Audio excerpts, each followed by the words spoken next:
Hello everyone, welcome to legal or by Anusha. ഇന്ന് നമ്മൾ നോക്കാൻ പോകുന്നത് പേറ്റന്റ് ലോയിൽ ഒരു ഇമ്പോർട്ടൻറ്റ് കേസ് ലോ ആണ്. Biswanath Prasad Radheshyam versus Hindustan metal industries. ഈ കേസിൻ്റെ ഫാക്റ്റ് എന്ന് പറയുവാണെങ്കിൽ ബിശ്വനാഥ് പ്രസാദ് രാധേശ്യാം, ഹിന്ദുസ്ഥാൻ മെറ്റൽ ഇൻഡസ്ട്രീസ് ഇവർ രണ്ടുപേരും മിർസാപൂരിൽ യൂട്ടൻസിൽസ് മാനുഫാക്ചർ ചെയ്യാനുള്ള ബിസിനസ് ക്യാരി ഔട്ട് ചെയ്യുന്ന ആൾക്കാരാണ്.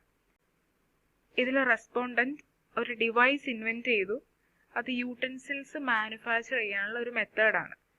ഇതുവഴി അതിൻ്റെ വർക്ക് ഏറ്റവും സ്പീഡായിട്ടും ഇംപ്രൂവ്ഡ് ആയിട്ടും കൺവീനിയൻ്റ് ആയിട്ടും നല്ല രീതിയിലൊക്കെ ഫിനിഷ് ചെയ്യാൻ സാധിക്കും. മുൻപ് കാലത്ത് യൂട്ടൻസിൽസ് നിർമ്മിക്കാൻ വേണ്ടിയിട്ടൊരു മെത്തേഡ് ഉണ്ടായിരുന്നു. എന്നാൽ അത് കുറച്ചും കൂടി റിസ്ക് അടങ്ങിയിട്ടുള്ള ഒരു മെത്തേഡായിരുന്നു. അതുവഴിയാണ് യൂട്ടൻസിൽസ് ഒക്കെ മുൻപ് പ്രൊഡ്യൂസ് ചെയ്തിട്ടുണ്ടായിരുന്നത്. അത് കാരണം ഒരുപാട് ഡേഞ്ചറൊക്കെ ഉണ്ടായിട്ടുണ്ട്. സോ ഇവർ ഈ ന്യൂ ഡിവൈസ് ഇൻവെന്റ് ചെയ്യുന്നത് വഴി അങ്ങനെയുള്ള ഡേഞ്ചറും കാര്യങ്ങളൊക്കെ ഒഴിവാക്കുക എന്നുള്ള ഒരു എയിം വെച്ചിട്ടാണ് ഇവർ ഈ ഡിവൈസ് ഇൻവെന്റ് ചെയ്തിട്ടുള്ളത്. സോ ഇവർക്ക് പേറ്റന്റ് കിട്ടി. അതോടുകൂടി തന്നെ അവർക്ക് എക്സ്ക്ലൂസീവ് റൈറ്റും എല്ലാം തന്നെ അവർക്ക് ആ ഡിവൈസിന്റെ ആ ഇൻവെൻഷന്റെ മേളിൽ അവർക്ക് ലഭിച്ചു.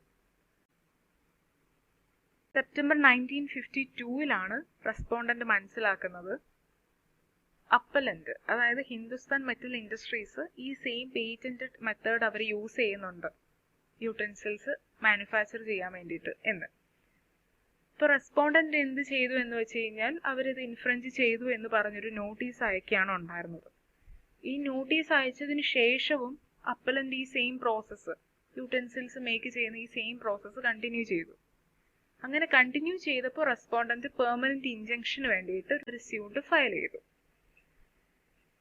അങ്ങനെ സ്യൂട്ട് ഫയൽ ചെയ്തപ്പോൾ അതിനൊരു കൗണ്ടർ ക്ലെയിം ആയിട്ട് അപ്പലന്റ് പറഞ്ഞു, അതായത് ഈ ഡിവൈസിന് അല്ലെങ്കിൽ ഈ ഇൻവെൻഷന് ഇൻവെന്റീവ് സ്റ്റെപ്പും നോവൽറ്റിയും ഒന്നുമില്ല, ഇത് ഓൾറെഡി എല്ലാവർക്കും അറിയുന്ന അല്ലെങ്കിൽ പേറ്റന്റ് ലഭിക്കുന്നതിന് മുൻപ് തന്നെ ഇതെല്ലാവരും യൂസ് ചെയ്തിട്ടുള്ള ഒരു ഇൻവെൻഷൻ ആണ് എന്ന് പറഞ്ഞു.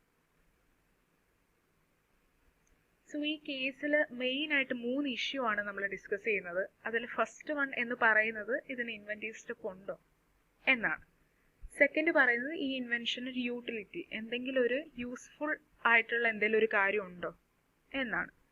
തേർഡ് പറയുന്നത് ഇത് ഇൻഫ്രഞ്ച് ചെയ്യപ്പെട്ടിട്ടുണ്ടോ എന്നാണ്.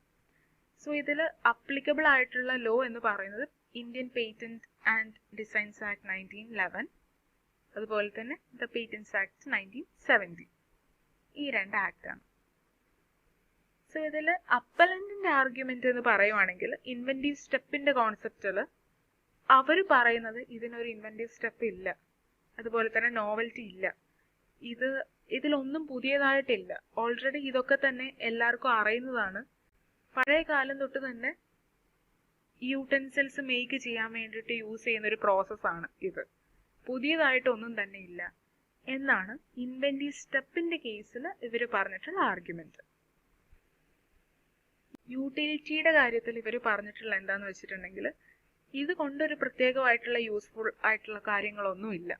Indian patent and designs act 1911 എന്താണ് യൂസ്ഫുൾ എന്ന കാര്യം ഡിഫൈൻ ചെയ്തിട്ടില്ല. ഇതിലൊരു പ്രത്യേകിച്ച് ഇതിനൊരു യൂസ്ഫുൾനെസ് പുതിയതായിട്ട് കണ്ടുപിടിച്ചിട്ടില്ല. അതായത് ഇത് ഓൾറെഡി പണ്ട് കാലത്ത് തൊട്ടുള്ളതാണെന്ന് പറഞ്ഞു. അതല്ലാതെ ഇതിന് പുതിയതായിട്ടൊരു ഉപയോഗമൊന്നും ഇവർ ഇൻവെന്റ് ചെയ്തിട്ടില്ല. എങ്ങനെയാണോ അത് ഉണ്ടായിട്ടുള്ളത് അതുപോലെ തന്നെയാണ് ഇപ്പോഴുള്ളത്. ഇത് പബ്ലിക്കിന് എല്ലാവർക്കും ഇത് അറിയുന്നതാണ്, ഇത് പബ്ലിക് ഇതിനു മുൻപും ഉപയോഗിച്ചിട്ടുള്ളതാണ് എന്നാണ് അവർ പറഞ്ഞിട്ടുള്ള ആർഗ്യുമെന്റ്. സോ നെക്സ്റ്റ് പറയുന്നത് ഈ പേറ്റന്റ് മെത്തേഡ് ഇൻഫ്രിഞ്ച് ചെയ്തിട്ടുണ്ടോ എന്ന ഇഷ്യൂവിൽ അവർ പറഞ്ഞത് എന്താന്ന് വെച്ചിട്ടുണ്ടെങ്കിൽ ഇത് ഇൻഫ്രിഞ്ച് ചെയ്തിട്ടില്ല, കാരണം ഇത് പബ്ലിക്കിന് ഓൾറെഡി അറിയുന്ന, അവർ യൂസ് ചെയ്തിട്ടുള്ള ഒരു മെത്തേഡ് തന്നെ ആയിരുന്നു എന്നാണ് പറയുന്നത്. അതുകൊണ്ട് തന്നെ ഇവിടെ ഒരു ഇൻഫ്രിഞ്ച്മെന്റ് ഇല്ല. സോ അപ്പലന്റിന് ഇൻഫ്രിഞ്ച്മെന്റിൽ ലയബിൾ ആക്കാൻ പറ്റില്ല എന്നാണ് അവർ പറയുന്നത്. ഇതൊരു മിയർ ഡിസ്കവറി മാത്രമാണ് എന്നാണ് പറയുന്നത്. സോ ഈ സെയിം ഇഷ്യൂവിൽ റെസ്പോണ്ടന്റ് നൽകിയിട്ടുള്ള ആർഗ്യുമെന്റ് എന്തൊക്കെയാണെന്ന് വെച്ചിട്ടുണ്ടെങ്കിൽ ഇൻവെന്റീവ് സ്റ്റെപ്പിന്റെ കേസിൽ അവർ പറയുന്നത് മുൻപ് കാലത്ത് യൂട്ടൻസിൽസ് മാനുഫാക്ചർ ചെയ്യാൻ വേണ്ടിയിട്ട് മെത്തേഡ് ഉണ്ടായിരുന്നു.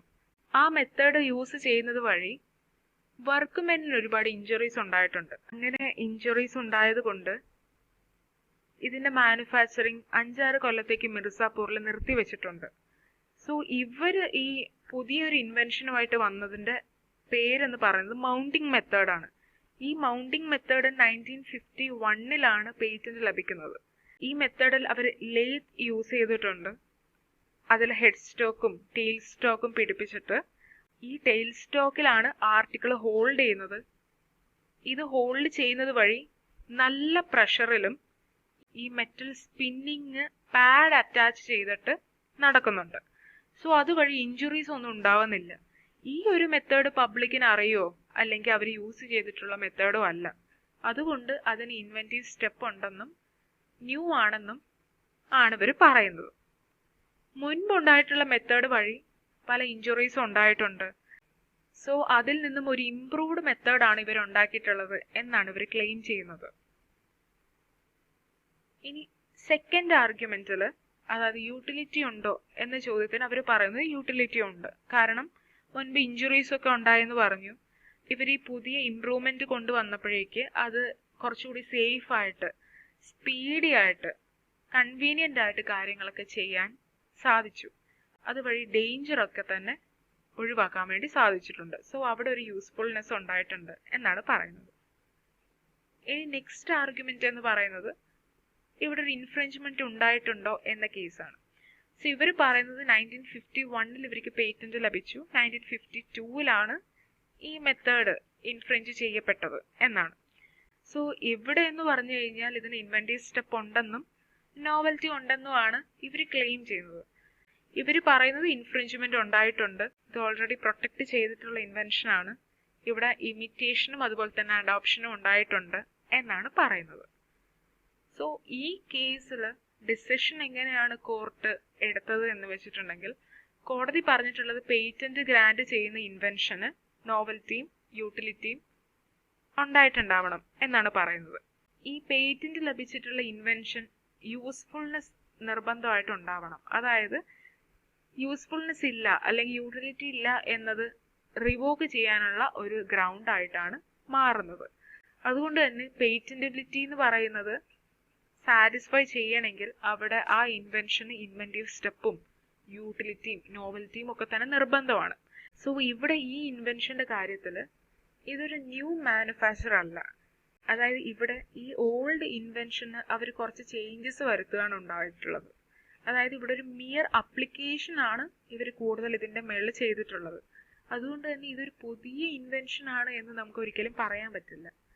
സോ ഈ ഇൻവെൻഷൻ ഒരു മിയർ വർക്ക്ഷോപ്പ് ഇംപ്രൂവ്മെന്റ് മാത്രമാണ് എന്നാണ് കോടതി ഈ കേസിൽ പറഞ്ഞിട്ടുള്ളത്.